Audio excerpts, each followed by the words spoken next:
મમ્મીજી, હા. તમારી ચા. અરે વાહ. આ શું મમ્મીજી? આ મમ્મીજી કેવી રીતના થયા? અને આમ જુઓ, આ બધું છે ને હું આમાં જરાય નથી માનતો. આ તમે લોકો ખોટું કરી રહ્યા છો. આજને આજે જ તે તમે ઘર છોડીને નીકળી જજો અહીંયાથી. શું કામ ઘર છોડીને જાય? તો આ ઘરમાં ભાભી તો પડ્યા છે, તો પછી મોટા ભાઈ બીજા લગ્ન કેવી રીતના કરી શકે? અમે કરી એવી રીતે? જુઓ, હું માનું છું અમારા ભાભી છે ને ઘરમાં કોઈની પણ સાથે સરખી રીતના વર્તન નથી કરતા, પણ શું આ મોટા ભાઈએ જે કંઈ પણ કર્યું છે એ યોગ્ય છે મમ્મી? યોગ્ય છે. મને બહુ જ ગમ્યું. આ દામિની વહુને આ ઘરમાં લાવી એ મને બહુ જ ગમ્યું. અને તારે એને એક પણ શબ્દ કહેવાનો નથી. દેવરજી, ડોન્ટ વરી, એટલે બધું ગુસ્સો ના કરો. તમે મને ભાભી નંબર 2 કહેજો.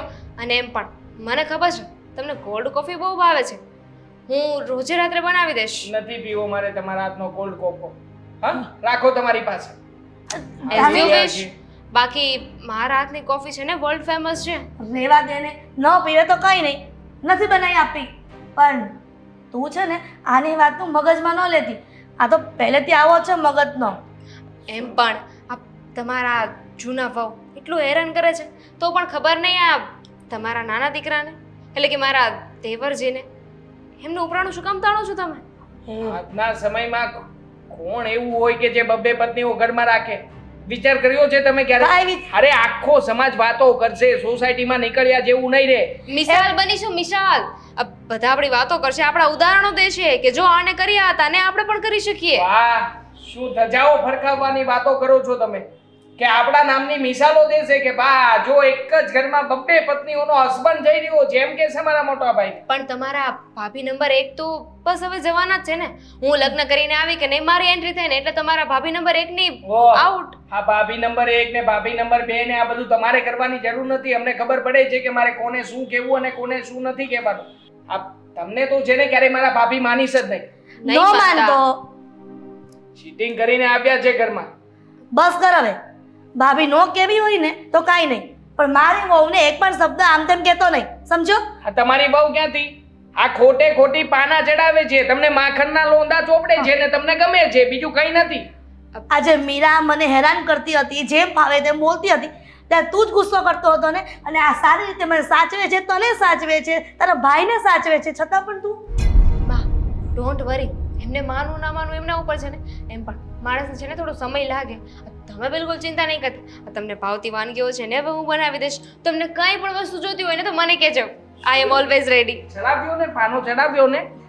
હા તમને જેને બોલ ટાઈટ કરતા શીખવાડે છે, બાકી બીજું કંઈ નથી. મૂંગો રે હવે. ખબર છે મને, હું પણ તારી માં છું, એટલે મને ખબર પડે છે કે કઈ બહુ સારી ને કઈ નથી સારી. ખબર પડે છે. એક મિનિટ. આ તમારા ભાભી નંબર 1 છે, એટલા વાયડા છે તો પણ તમે એક મોકો આપ્યો કે ના આપ્યો? તો હું તો એટલી સારી છું તો મને મોકો આપવામાં શું વાંધો છે? બરાબર છે દામિની, બરાબર છે. હું તારી સાથે આ વાતમાં સહમત છું. બોલો બોલો. હું સહમત છું. ભાભી નંબર 1. જો મારા ભાભી છે ને એની સાથે મારા ભાઈના કાયદેસરના લગ્ન થયા છે. તારી ભાભી એક નંબર ગઈ તેલ લેવા. આ જે આવી છે ને એને માનવને બહુ થઈ ગયું. મારે માન નથી આપવું. દેવરજી, મારા પણ કાયદેસરના લગ્ન થયા છે. તમારા ભાઈના નામનું મંગળસૂત્ર પહેર્યું છે મેં. છતું નથી કે મારા મોટા ભાઈને તમે મળ્યા છો ક્યાંથી અને ક્યાંથી તમને ઉપાડીને લઈને આવ્યા છે આ ઘરમાં. બહુ સમયથી અમે બંને તો એકબીજાને બહુ પહેલેથી જાણતા હતા અને પછી જ તો અમને એવું થયું કે એકબીજા સાથે લગ્ન કર્યા હોત તો કેટલું સારું હોત, એટલે પછી કરી લીધા. મારો ભાઈ ખરેખર આટલા હલકત હશે? હા, મોટા ભાઈ ખરેખર હલકત છે કે જે આને આટલા વર્ષોથી. એક મિનિટ ચૂપ. અમે બંને ફ્રેન્ડ હતા પહેલા. આ લગ્નનો વિચાર તો હમણાં આવ્યો. અમારા બંને વચ્ચે એવું કાંઈ હતું નહીં. ફ્રેન્ડ હતા? દામિની, જા તું રસોડામાં જા અને આ માથાકૂટ કર માં તું. લે, જરીક જેવડું મોઢું છે પણ બોલે છે કેટલું પટપટાપટ પટપટાપટ.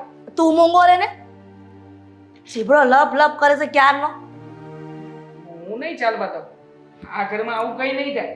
આ ગમે તેમ કરીને એને ઘરની બહાર કઢાવીશ. મોટા ભાઈને સમજાવીશ, ભાભીને તું જે સમજાવીશ. કામ કરતો હોય ને ત્યાં કામ કરવા જા. નીકળ અહીંયાથી. ખાલી ખાલી દામિની વહુને હેરાન કરે છે મારી.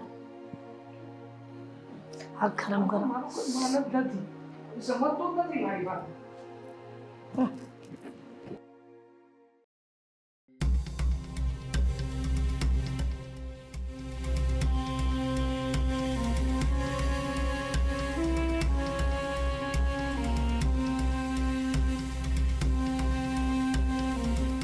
હા ઘરમાં બહુ જ સુનકાર લાગે છે ને, કોઈ બોલતું નથી. વાહ, શું વાહ? આ તમને ખબર પડી ગઈ? આ તમારો દીકરો કાંડ કરીને આવ્યો છે, બુદ્ધિ વગરનો. કાંડ નહીં, પણ એકદમ સરસ કાર્ય કરીને આવ્યો છે. એટલે અને હું એ વાત પર બહુ જ આનંદમાં છું. કેમ? બહુ પાવર કરતી હતી ને, હવે કર. એકલી એકલી પોતાની જાત ઉપર પાવર કર. આટલી બધી ચિંતામાં રહેવાની કોઈ જરૂર નથી તારે.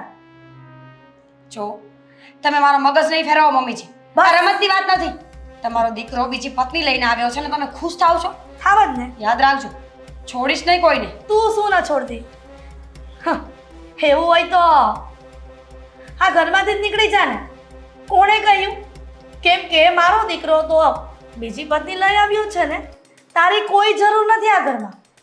તમને ખબર છે ને કે આપણે એક જ પત્ની લીગલ ગણાય છે આપણી સંસ્કૃતિમાં, આપણા સંવિધાનમાં. આ બીજી પત્ની ઘરમાં રહેશે ને તો કેસ થશે અને પછી તમારો દીકરો જેલના સળિયા ગણશે. નિયમ પણ એવો પણ છે કાયદેસર રીતે. જો પત્ની પતિને સારી રીતે ન સાચવતી હોય અને હેરાન કરતી હોય અને પોતાની સાસુને પણ સારી રીતે ન સાચવતી હોય અને ટોર્ચરિંગ કરતી હોય ને, તો લીગલી છૂટાછેડા થઈ શકે છે ને. છૂટાછેડા થયા તો નથી ને હજુ? કરી દે ને, પણ કોની રાહ જોઈ રહી છે? નહીં, એ વાત પોસિબલ નથી. હું આદિને છૂટાછેડા ક્યારેય નહીં આપી શકું. પતિ છે મારા, ઘર છે આ મારું. અને રહી વાત પેલી છીપકલીની ને, તો એને તો હું આ ઘરની બહાર કાઢીને જ રહીશ. જોઉં છું કે મારી દામિની વહુને આ ઘરમાંથી કોણ બહાર કાઢે છે. કેમ કે આ ઘરનો દસ્તાવેજ મારા નામનો જ છે, તારા નામે કંઈ નથી થયું. અને મમ્મીજી પ્લીઝ તમે સમજાવવાની કોશિશ કરો ને એને. કેટલા સમયથી તને સમજાવતી જ હતી ને, તું મારી એક પણ વાત માનતી હતી? નાની નાની વાતમાં મને ટોર્ચરિંગ કરતી હતી. અને મારી દામિની વહુ હજી કેટલા દિવસ થયા ઘરમાં આવે? દામિની વહુ હા હજુ આવી છે હમણાં? આટલી વારમાં આટલા વખાણ? હા, માણસના વખાણ માણસને જોઈને જ થાય છે. મને એવું લાગે છે કે તારી કરતાં તો મારી દામિની વહુ ખૂબ સારી રીતે ઘર સાચવશે, મને સાચવશે અને મારા દીકરાની પણ કેર કરશે. મમ્મીજી પ્લીઝ સમજવાની કોશિશ કરો તમે. હું નથી સમજી શકતી ને. મને સમજણ નામનું ખાનું છે ને એ સાવ બ્લોક થઈ ગયું છે.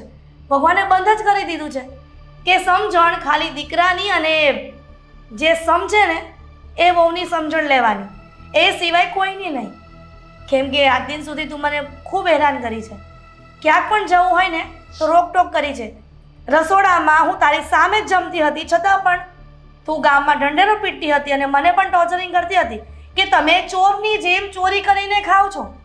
પણ મારી આ વહુ જે વાતો કરવી હોય એ વાતો કરો, પણ હું આ ઘરમાંથી નહીં જાઉં.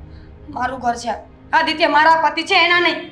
હતા ને, તારા પતિ આદિત્ય હતા. મમ્મી એને સમજાવો ને તમે. ન સમજાવું? માનું છું ને કે મારો સ્વભાવ થોડો ગુસ્સાવાળો છે, ના નથી પાડતી, પણ એનો અર્થ એવો થોડી છે કે મને છોડીને બીજા લગ્ન કરી લેવાના. કરી જ લઈને.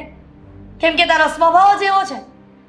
ઘણી વખત કહ્યું છે તારો સ્વભાવ સુધાર, પણ ન સુધરો તો પછી મારો દીકરો શું કરે? બીજી પત્ની જ લઈ આવે ને. હવે હું આમાં કાંઈ ન કરી શકું. હવે આખા ઘરનો વહીવટ મારી વહુ દામિની કરશે અને કોઈ પણ વસ્તુ જોતી હોય, કઈ પણ વસ્તુ ખાવી હોય ને તો એને પૂછીને જ કરવું પડશે તારે. બીજી આ ખોટું કરો છો તમે. તે પણ સાચું શું કર્યું છે ઘરમાં? જ્યારથી આવી છો ત્યારથી અમને મા દીકરાને હેરાન જ કર્યા છે. કોઈ દિવસ આદિની પત્ની તરીકે યા તો મારી વહુ કે દીકરી તરીકે તે વ્યવહાર કર્યો જ નથી. જો હજુ પણ કહું છું, પ્લીઝ સમજવાની કોશિશ કરો. માનું છું કે મારો સ્વભાવ ગુસ્સાવાળો છે, પણ આટલું બધું મોટું સ્ટેપ લેવાની કોઈ જરૂર નહોતી તમારે. બરાબર જ છે. જે પણ ઘરમાં થાય છે ને એ બધું બરાબર થઈ રહ્યું છે. હવે તારે મને કોઈ શિખામણ કે સમજણ આપવાની કોઈ જરૂર નથી. તારે રૂમમાં જા ને આરામ કર. અને ન ગમતું હોય દામિની વહુ આ ઘરમાં આવી તો છૂટાછેડા લઈ શકે છે.